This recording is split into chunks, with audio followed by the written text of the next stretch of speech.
आज पढ़ा गुणनीयक और गुणितक विषय। प्रथम जाना गुणनीयक कौन तार संज्ञा मुझे लिखिदे। गोटे संख्या जो संख्या मान द्वारा विभाज्य से संख्या मान तार गुणनीयक कह जाए। तो गोटे संख्या जो संख्या मान द्वारा विभाज्य परंतु गोटे संख्या है 10। ये 10टा क्यों संख्या मान द्वारा विभाज्य आम बाहर करवा। प्रथम विभाज्य पूर्व आम गुण विषय जाचु। 10 क्यों संख्या मान गुणन कले गुणफल 10 हो ताहा प्रथम निर्णय करवा। प्रथम 1 दशा 10 तापरे 2 पंचा 10 दुईटी अच्छी 1 दशा 10 और 2 पंचा 10। ये चारि संख्या है 10 गोटे गोटे गुणनीयक 1 2 5 और 10। ये चारि संख्या द्वारा 10 विभाज्य हो। तेणुक आम कह 10 गुणनीयक है 1 2 5 और 10। गोटे संख्या जो संख्या मान द्वारा विभाज्य ये 10टा 1 द्वारा विभाज्य है 2 द्वारा है 3 द्वारा है सॉरी 5 द्वारा है 10 द्वारा है। तो 1 2 5 10 है 10 गोटे गोटे गुणनीयक। गोटे संख्या जो संख्या मान द्वारा विभाज्य से संख्या मान तार गुणनीयक कह जाए। आ गोटे एग्जांपल नहीं 12 12 क्यों क्यों संख्यार गुणफल 12 प्रथम निर्णय करवा। 1 गुणन 12 12 हो 2 212 हुए 3 312 और नहीं तो 1 गुणन 2 1 गुणन 12 2 गुणन 6 3 गुणन 4 सो 12 हो। तेणुक 1 2 3 4 6 12 प्रत्येक है 12 गोटे गोटे गुणनीयक। एवं जाना गुणनीयकर धर्म कौन। प्रथम अच्छी 1 प्रत्येक संख्यार गुणनीयक। 1 हूँ प्रत्येक संख्यार गुणनीयक। आम देखला 10 गुणनीयक 1 थिला 1 2 5 10 थिला। 12 गुणनीयक भी एमती 1 2 3 4 6 12 थिला। तो 1 हूँ प्रत्येक संख्यार गुणनीयक बा प्रथम गुणनीयक हूँ क्षुद्रतम गुणनीयक हूँ 1। तापर प्रत्येक संख्या से ही संख्यार गुणनीयक एमती थिला हमर 10 गुणनीयक 1 2 5 10। 1 है क्षुद्रतम गुणनीयक 10 हूँ बृहत्तम गुणनीयक। तो निजे 10 गुणनीयक 10 भी होची 12 गुणनीयक 12 भी होची। तेणु प्रत्येक संख्या हूँ से संख्यार गोटे गुणनीयक। तापर कौन सी संख्यार गुणनीयक से संख्या ठारू सान किंबा संख्या सह समान। कौन संख्यार गुणनीयक जो संख्यार गुणनीयक से संख्या ठारू सान हेबो किंबा संख्या सह समान हेबो। जमीक 10 गुणनीयक थिला 1 2 5 10 से संख्यार सान हेबो। 10 गुणनीयक देख 1 2 5 10 होची 10 सह समान होची किंबा ताठारू सान होची। तेणुक कौन संख्यार गुणनीयक से संख्या ठारू सान किंबा संख्या सहित समान होची। आ गोटे धर्म अच्छी प्रत्येक संख्यार अति कम रे 2टी गुणनीयक थाए। प्रत्येक संख्यार अति कम रे 2टी गुणनीयक थाए। जमती कि संख्या धर गोटे संख्या अच्छी 3 3 गुणनीयक किए 1 3 3 हुए। तेणुक 1 और 3 है 3 गुणनीयक। तार गुणनीयक केतटा अच्छे 2टी अच्छी 1 और 3। प्रत्येक संख्यार 2टी अति कम 2टी गुणनीयक थाए।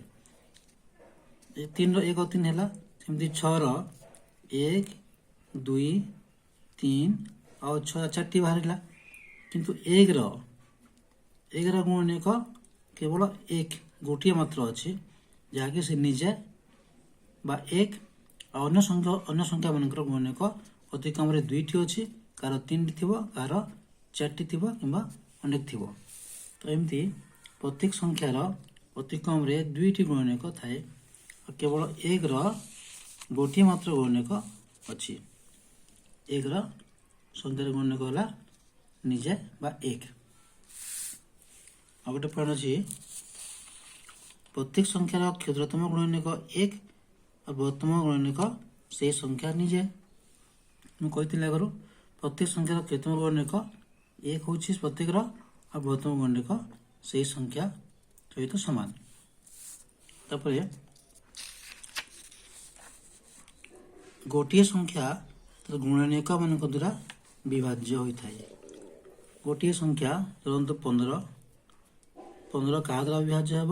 ତାର ଗୁଣନୀୟକ ଆମେ ବାହାର କରିଦେବା। 1 ଗୁଣ 15 ହୁଏ ଆଉ 3 ପଞ୍ଚା 15 ହୋଇଥାଏ। ତେଣୁକରି 1 3 5 15 ହେଲା ତାର ଗୁଣନୀୟକ। 15ଟା 1 3 ଆଉ 5 ଓ 15 ଦ୍ୱାରା ପୁନର୍ରୂପେ ବିଭାଜ୍ୟ ହେବ। ଗୋଟିଏ ସଂଖ୍ୟା ତାର ଗୁଣନୀୟକ ମାନଙ୍କ ଦ୍ୱାରା ବିଭାଜ୍ୟ ହୋଇଥାଏ। ଗୋଟିଏ ସଂଖ୍ୟାର ଗୁଣନୀୟକ ମାନଙ୍କୁ ଗଣି ହେବ। ଯେଉଁ ସଂଖ୍ୟାର ଗୁଣନୀୟକ ବାହାର କଲେ ଆମେ ସେ ଗୁଣନୀୟକ ମାନଙ୍କ ସଂଖ୍ୟାକୁ ଆମେ ଗଣି ପାରିବା।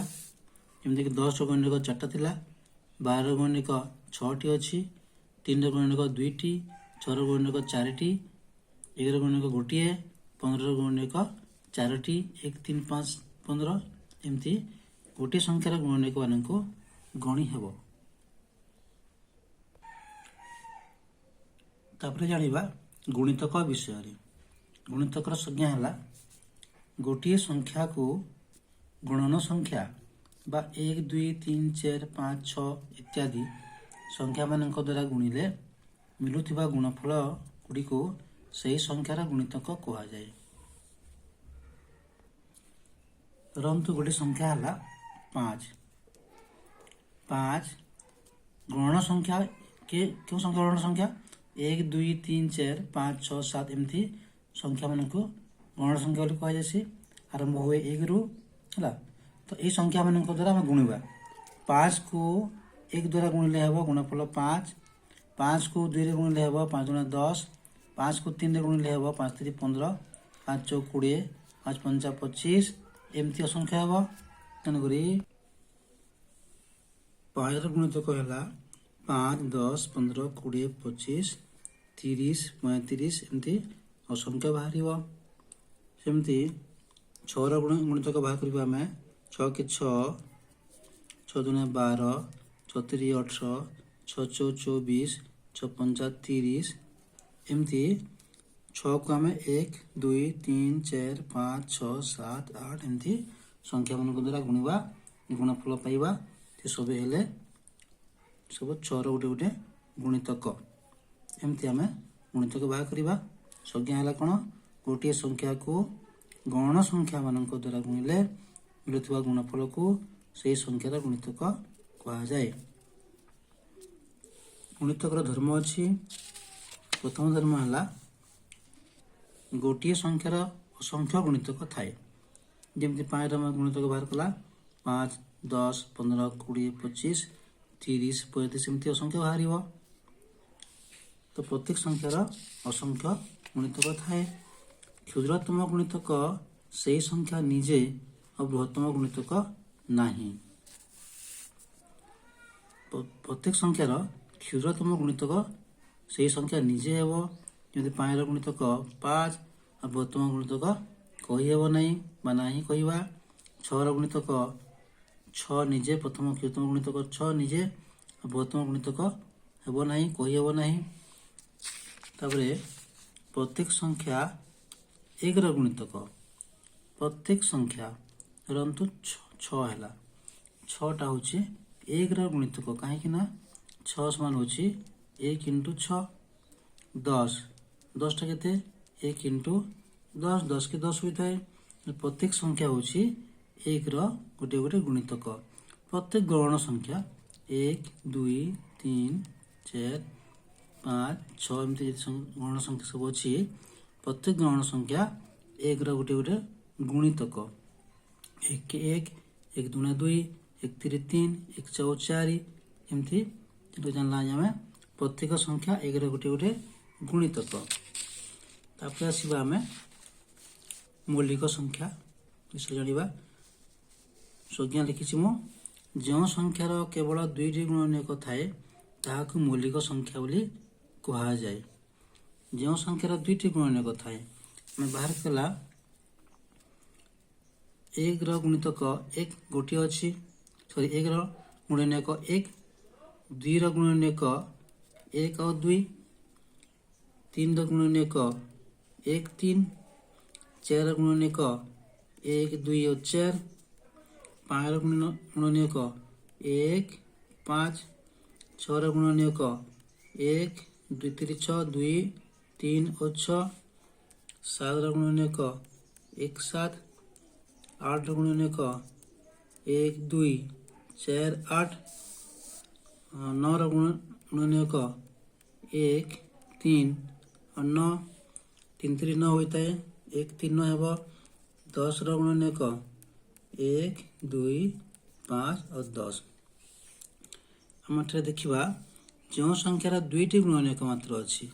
1 ର ଗୁଣନୀୟକ ତ ଗୋଟିଏ ଅଛି, 2 ର ଗୁଣନୀୟକ 1 ଆଉ 2 ଦୁଇଟି ଅଛି, 3 ର ଗୁଣନୀୟକ 2ଟି ଅଛି, 5 ର ଗୁଣନୀୟକ 2ଟି ଅଛି, 7 ର 2ଟି ଅଛି, 9 ର 3ଟି ଅଛି। ଯାହାର ଦୁଇଟି ଗୁଣନୀୟକ ଅଛି 2 3 5 ଓ 7, 2 3 5 ଓ 7 ଏମାନେ ହେଲେ ଗୋଟେ ଗୋଟେ ମୌଳିକ ସଂଖ୍ୟା। ଏମିତି ଯେଉଁ ସଂଖ୍ୟାର ଦୁଇଟି ମାତ୍ର ଗୁଣନୀୟକ ଥାଏ ସେମାନଙ୍କୁ ମୌଳିକ ସଂଖ୍ୟା ବୋଲି କୁହାଯାଏ। ମୁଁ ପୂର୍ବ ଭିଡ଼ିଓରେ କହିଦେଇଛି 1 ରୁ 100 ମଧ୍ୟରେ ମୌଳିକ ସଂଖ୍ୟା କିପରି ନିର୍ଣ୍ଣୟ କରିବା। ତ 1 ରୁ 100 ମଧ୍ୟରେ 25ଟି ମୌଳିକ ସଂଖ୍ୟା ଅଛି, ତାହା ଆପଣମାନେ ଦେଖିପାରିବେ।